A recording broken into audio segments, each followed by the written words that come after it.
दोस्तों नमस्कार। आप सभी का बहुत स्वागत अपने इस ऑनलाइन ट्रेनिंग सेशन में। हमारा ऑनलाइन ट्रेनिंग सेशन की ये जो सीरीज है, इसमें हम सेल्स से रिलेटेड स्किल्स के ऊपर चर्चा कर रहे हैं। हमने अलग अलग स्किल्स के ऊपर बात करी है और इसी सीरीज में मुझे जो सब्जेक्ट दिया गया है बात करने के लिए आपके साथ, वो सब्जेक्ट है लैंग्वेज स्किल, यानी कि भाषा कौशल। तो लैंग्वेज स्किल के ऊपर बात करने के लिए मैंने इस वीडियो को 2 पार्ट में बनाया है। तो अभी आज जो हम चर्चा कर रहे हैं वो पार्ट 1 की चर्चा कर रहे हैं और इसके बाद हम पार्ट 2 की चर्चा करेंगे। दोस्तों, अमेरिका में न्यू वर्जीनिया नाम के शहर के पास एक छोटे से गांव में टॉम नाम का एक लड़का रहता था। उम्र कोई उसकी 23 साल की थी। टॉम अपने कॉलेजेस कंप्लीट कर चुका था, बहुत परेशान था क्योंकि घर की माली हालत बहुत अच्छी नहीं थी और घर से लगातार प्रेशर आ रहा था कि अब उसे अर्न करना चाहिए। इसी परेशानी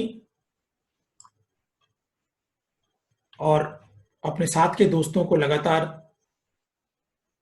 करियर चुनते हुए देख एक दिन बड़ी परेशान हालत में टॉम अपने घर के पास के एक पार्क में बैठा हुआ था। अचानक पीछे से आवाज आई, हाय टॉम, यहां कैसे?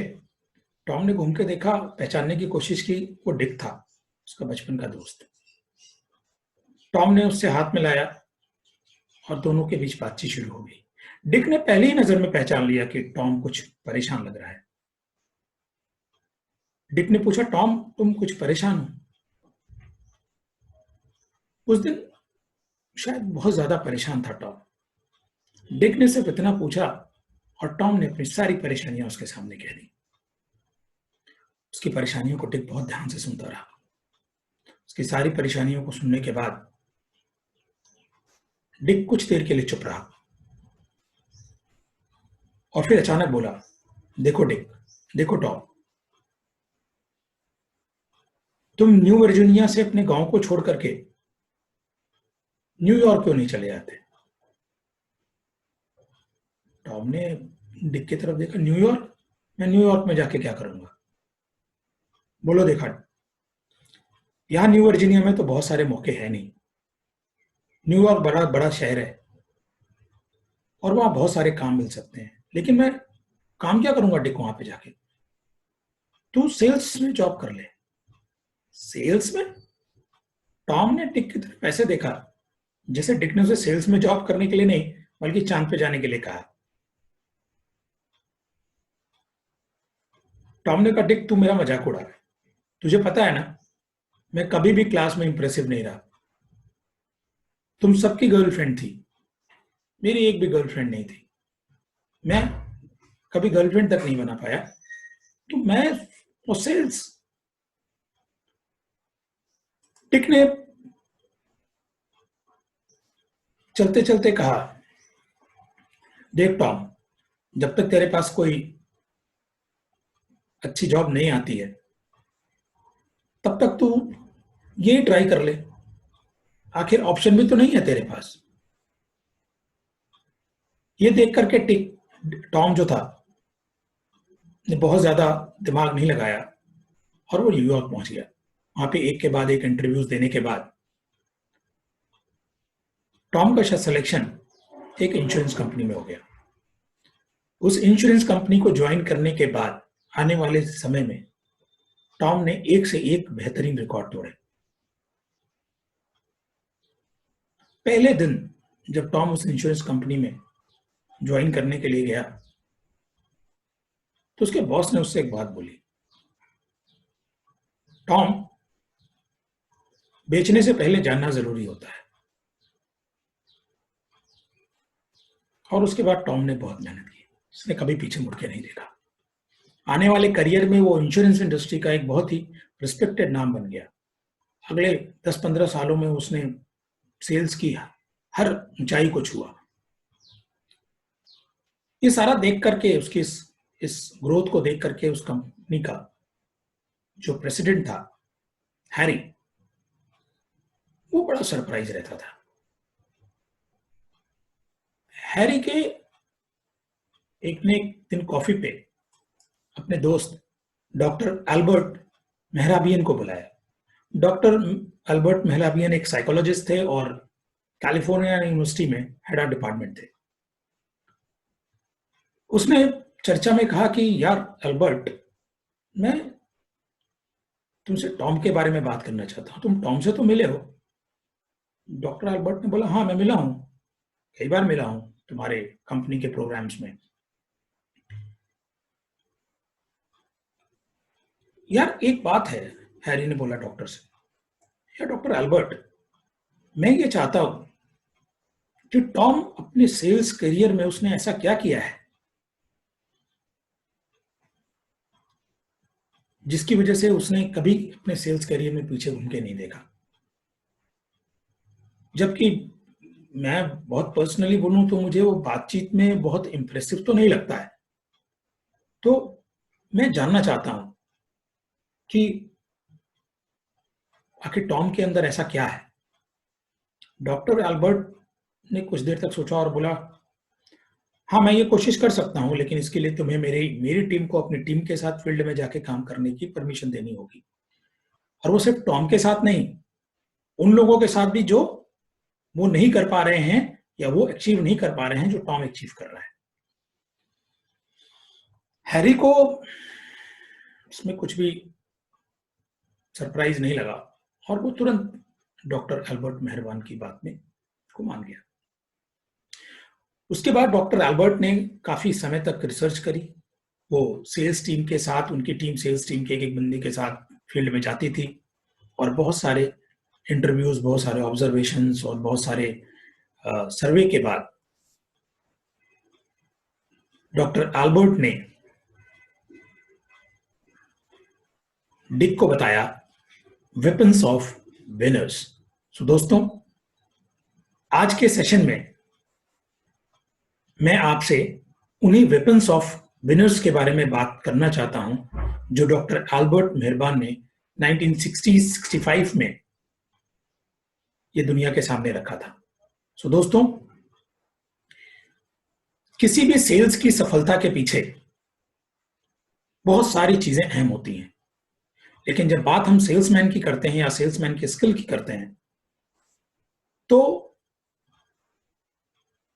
डॉक्टर एल्बर्ट ने ये फाइंडिंग निकली कि जो शब्द होते हैं, जो भाषा होती है, वो आपके विनर बनने में केवल 7% यानी कि 7% तक कंट्रीब्यूट करती है ना कमाल की बात।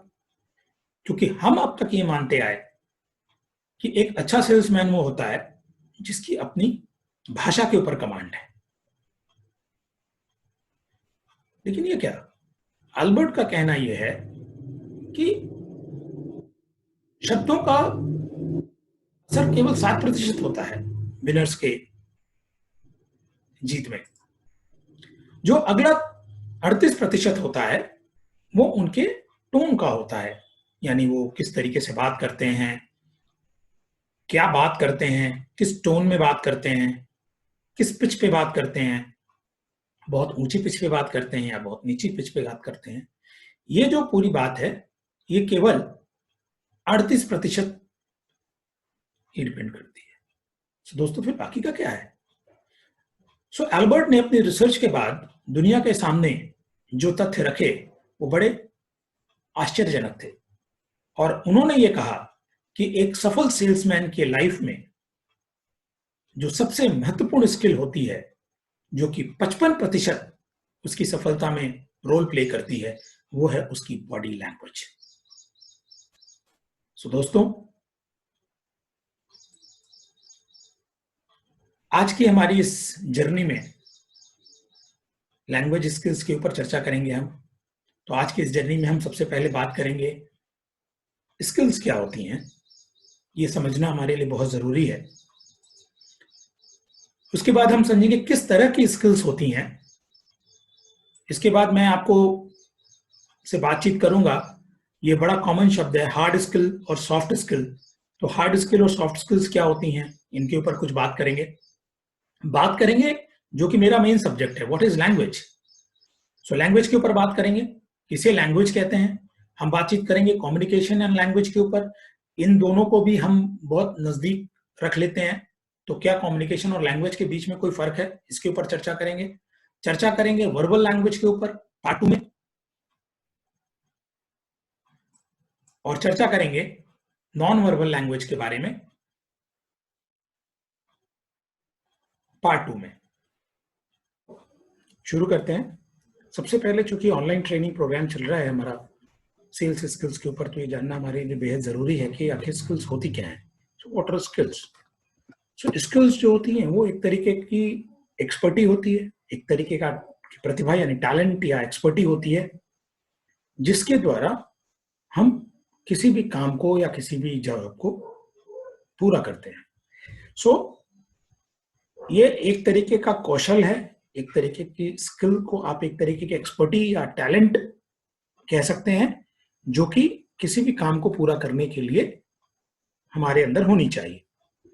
ये एक्सपीरियंस के साथ भी आ सकती है, कई बार ये जन्म के साथ होती है, जो टैलेंट कहते हैं बॉर्न टैलेंट है उसके अंदर, कई बार ये ज्यादातर मामलों में ये अर्न की जाती है। तो आइए समझते हैं कि स्किल्स के और क्या क्या होते हैं। तो सबसे पहले हम बात करते हैं जॉब स्किल्स की। जॉब स्किल्स उन स्किल्स को कहते हैं जो जरूरी होती हैं हमारे लिए दिए गए काम को, दिए गए जॉब को पूरा करने के लिए, यानी वो कौशल जिसके द्वारा आपको दिया गया जॉब आप पूरा करते हैं। तो जॉब स्किल्स में क्या क्या स्किल्स आती हैं, क्योंकि जॉब स्किल तो एक बहुत बड़ी बात हो गई। तो जॉब स्किल्स के अंदर क्या क्या आती है हम उसके ऊपर चर्चा करेंगे। तो जॉब स्किल के अंदर आती है मैनेजमेंट स्किल्स। मैनेजमेंट स्किल्स में जैसे डिसीजन मेकिंग करना आना चाहिए, आप लोगों को मोटिवेट कर पाते हैं नहीं कर पाते, पीपल मैनेजमेंट की स्किल होनी चाहिए आपके अंदर, प्रॉब्लम सॉल्विंग की स्किल होनी चाहिए। इसी तरीके से जॉब से रिलेटेड एक स्किल्स की और रिक्वायरमेंट होती है जिनको प्रोफेशनल स्किल्स कहते हैं।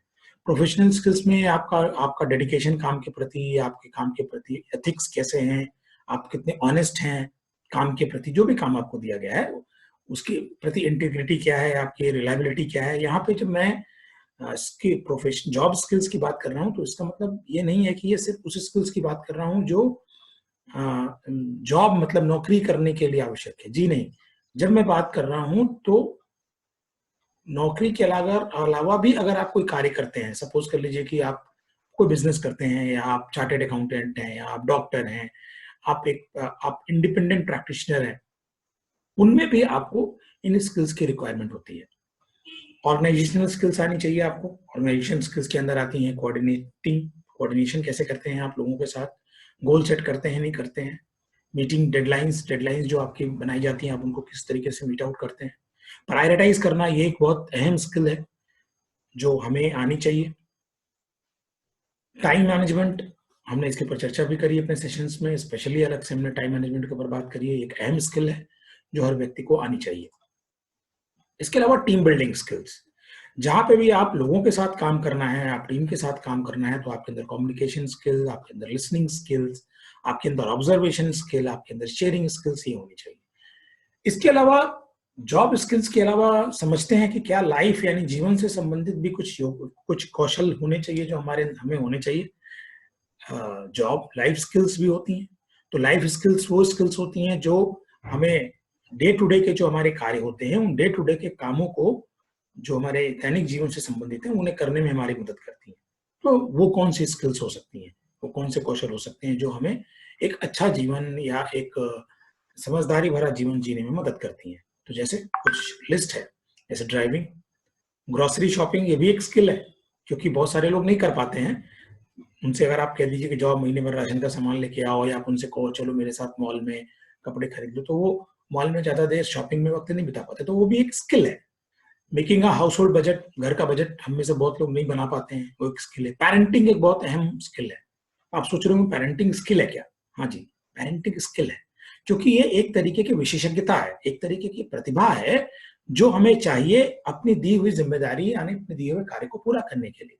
और जब हम पेरेंट होते हैं तो पेरेंटिंग भी एक स्किल है। इसके अलावा पढ़ना एक स्किल है। ट्रैकिंग पर्सनल फाइनेंसेस, आप पैसे कैसे अपने अपने पर्सनल फाइनेंसेस कैसे मैनेज करते हो, ये एक स्किल है। वॉशिंग क्लॉथ्स, कपड़े धोना, वॉशिंग मशीन चलाना, उनको प्रॉपर तरीके से प्रेस करना। आप किसी, अगर आपको कभी प्रेस आपने नहीं चलाई और अचानक आपको प्रेस चलानी पड़ी, जैसा कि लॉकडाउन में ये स्किल्स की टेस्टिंग हुई है, खूब खूब पता चला है कि किसको क्या स्किल्स आती थी, कि भैंस बहुत मारता था, लेकिन इस बार पता चल गया कि कितने कितने मुझे, तो आपको पता चला होगा, आपने अगर किया होगा, जिन्होंने भी किया उन्हें पता चला होगा, झाड़ू लगाना, बर्तन मांजना, कपड़े धोना, कपड़े प्रेस करना, ये जो घर की दैनिक जरूरतें हैं उनसे संबंधित भी ये एक स्किल्स हैं जो हमें योग्यता होती है। जो लोग हॉस्टल में रहते हैं या घर से बाहर रह के पढ़ाई करते हैं वो ये स्किल सीख लेते हैं, उन्हें उन्हें कोई दिक्कत नहीं होती है। लेकिन बहुत सारे लोगों को ये नहीं आता है, तो उन्हें ये सारी चीजें आनी चाहिए। ये एक शब्द है जो जब आप बिजनेस में आते हैं या जब हम अपने करियर में आते हैं तो बार बार हमारे सामने कूद कूद के आता है, कूद कूद के आता है। Hard skill, soft skill, hard skills, तो क्या होती है हार्ड स्किल और क्या होती है सॉफ्ट स्किल, इसके बीच का जो अंतर है वो हमें समझने की जरूरत है। और सबसे जो अहम बात है कि वो हमें समझने की जरूरत है कि हमारे अपने लिए, हमारे अपने काम के लिए किसको हम हार्ड स्किल की कैटेगरी में रखेंगे, किसको हम सॉफ्ट कैटेगरी की में रखेंगे। तो हार्ड स्किल एक तरीके की वो स्किल्स होती हैं जो टेक्निकल होती हैं, टेक्निकल स्किल्स होती हैं। इंजीनियरिंग करना, पॉलिटेक्निक करना, डॉक्टरेट कर लेना, या कारपेंटरिंग का काम सीखना, ये इस तरह के जो हैं जहाँ पे टेक्निकली आपको क्वालिफाइड होने की जरूरत है, वो स्किल जो चाहिए वो, उनको आप हार्ड स्किल कह सकते हैं। जो वो जॉब स्पेसिफिक होती हैं कि भाई अगर आपको चार्टर्ड अकाउंटेंट बनना है तो आपको तो सीए क्वालिफाई करना पड़ेगा। तो अगर आपको पायलट बनना है तो आपको फ्लाइटिंग क्लब का मेंबर बनना पड़ेगा या आपको उसका लाइसेंस लेना पड़ेगा। और ये बहुत हद तक सीनियरिटी से डायरेक्टली रिलेटेड होती हैं। जिस तरीके से कि आप ये समझ लीजिए कि एक ऑर्गेनाइजेशन की बात करते हैं हम, या हम अगर एक हॉस्पिटल की बात करें तो एक हॉस्पिटल में जो सीनियर डॉक्टर होता है और जो जूनियर डॉक्टर होता है उसके बीच में जो बहुत बड़ा फर्क होता है वो उनकी डिग्री का होता है। एक्सपीरियंस का तो होता ही है, उसके साथ उनकी डिग्री का भी क्लियरली होता है।